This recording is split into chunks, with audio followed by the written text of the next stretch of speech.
time for yet another ride home in the dark. Nothing but car lights and the sparkle of the city to guide our way. Of course, I always bring you on right before I do these sketchy merges, and then I get super distracted and I can't really like talk or chat or anything. But this wasn't too bad, although I really kind of took advantage of that guy there. All right, but we're back on the road again, and hopefully not crashing into anybody.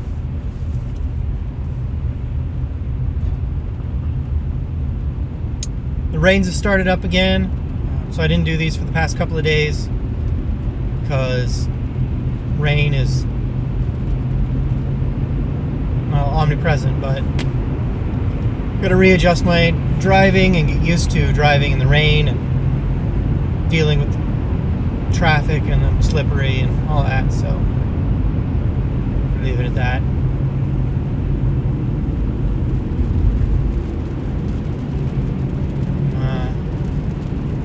I promise I'll get up early enough and get going with enough presence of mind that I'll do one of these in the morning.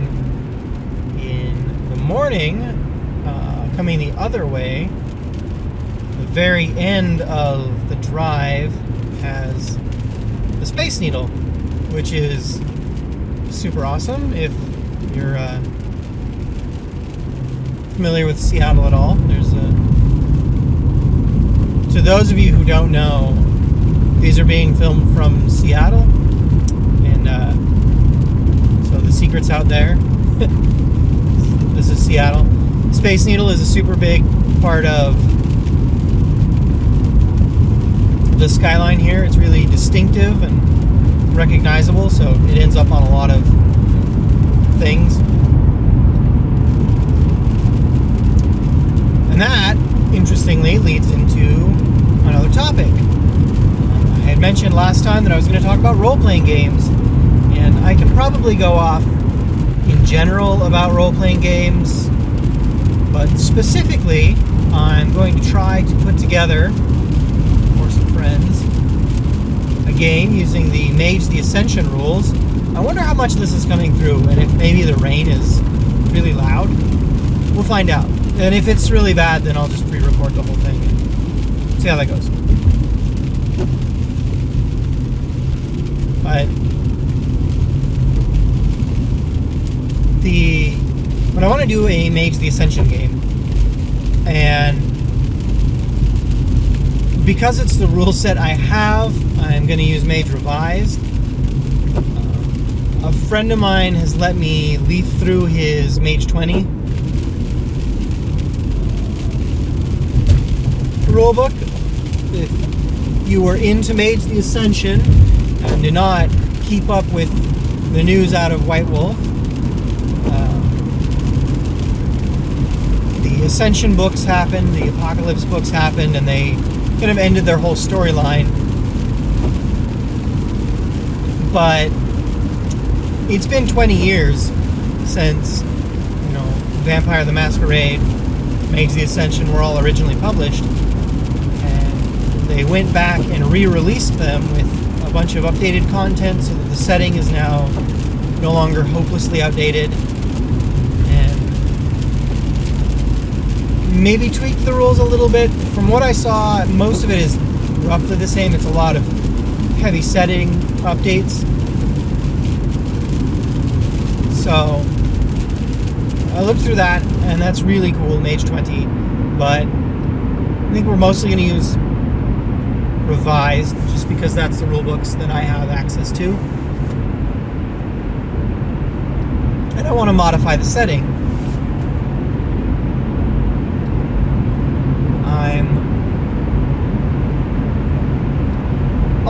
It's early November 2015, so Fallout is in the news again, and that whole post-apocalyptic thing it's neat. It's an interesting environment, and it seems like a lot of fun to roleplay in. So getting together with my roommates, we've come up with this idea that an interesting setting might be a Fallout style Seattle. And I don't want it to be strictly Fallout canon because for the most part, I just don't want to mess with vault tech because designing vaults seems like a massive expenditure of resources, and I don't really want to. I want to do other things besides design vaults to go diving in. So I'll have vaults because it's a neat idea. It makes sense. I won't make them as prevalent. But what do we talk about? The thing about this is, do I know enough about the area to make an engaging setting? It doesn't really have to be realistic. It just has to be engaging. Because if the players can be engaged in it, they'll forgive a lot of the blatant nonsense. Plus we have magic, so we can tweak some of the rules a little bit around that. I decided to lay out some cities, quote cities, and they'll be much smaller than the cities are here because these are million inhabitant cities. Actually, what are the populations up here? We should look that up before I go determine how much they lost.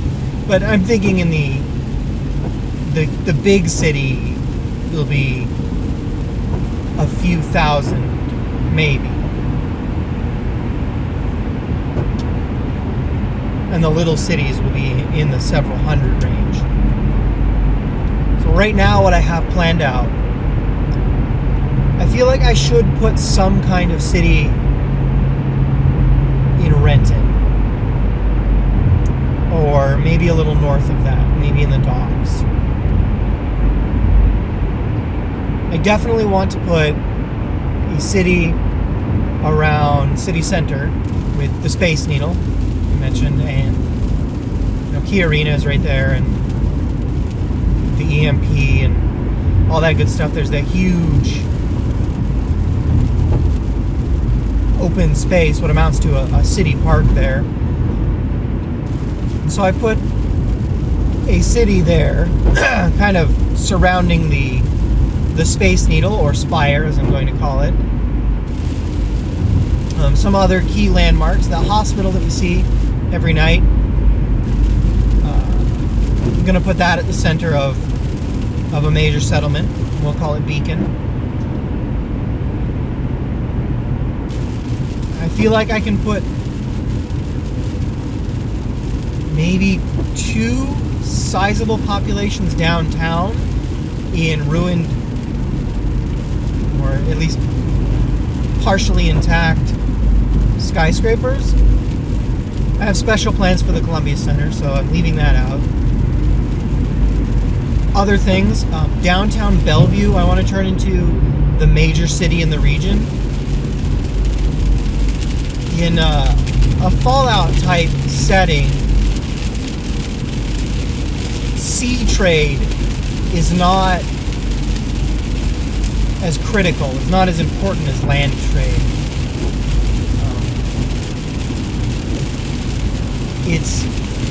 It's hard enough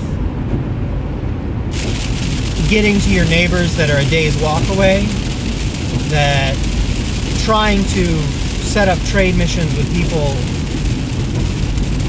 months away by sea is not practical or reasonable. So I've decided for my setting, and these are all things that can change, and that's part of why I'm putting it in a rant.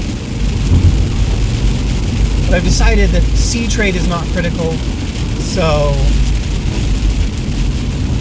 Seattle itself is going to become less of a regional powerhouse, and Bellevue, because it has better access to major roadways, it will have somewhat less direct devastation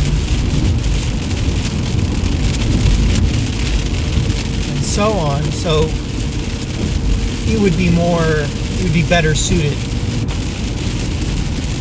Honestly, Everett and Renton would be much better. But it's my setting. I can do what I want to, I guess. The other night, I almost got it set up. The mounting didn't work. Oh, so I'm probably going to make Bellevue be the main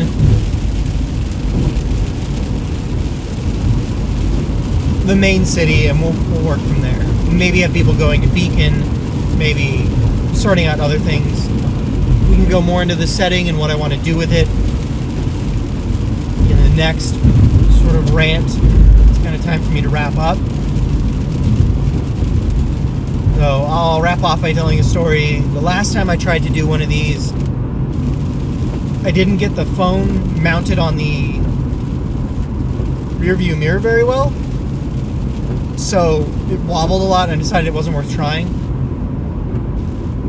And it certainly wasn't worth me trying to straighten it out. I was already driving, and not a big deal. That night I took a different exit off the freeway, and I thought that might make a nice change and stir up the scenery a little bit.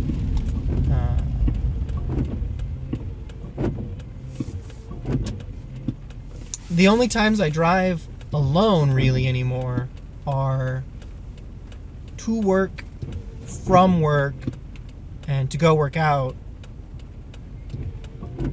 So there aren't really a whole lot of interesting drives for me to go on that I can do these with. So it might just be the same visual every time. You know, give or take whatever cars are driving.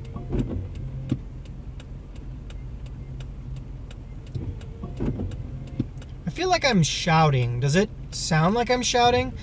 I'm trying to project so that I know that the microphone will pick up. I wonder if maybe my voice just isn't used to talking at volume for a long period of time. I talk a lot. As I've said, I do phone support, so I talk a lot at work, but I talk very quietly.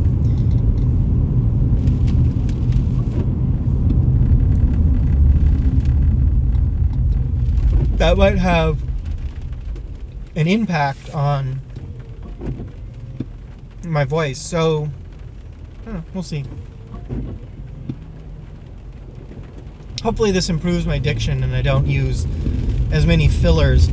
So, alright. Half a dozen people just had seizures listening to me do that. I'm gonna end off here. It'll be good for another night. So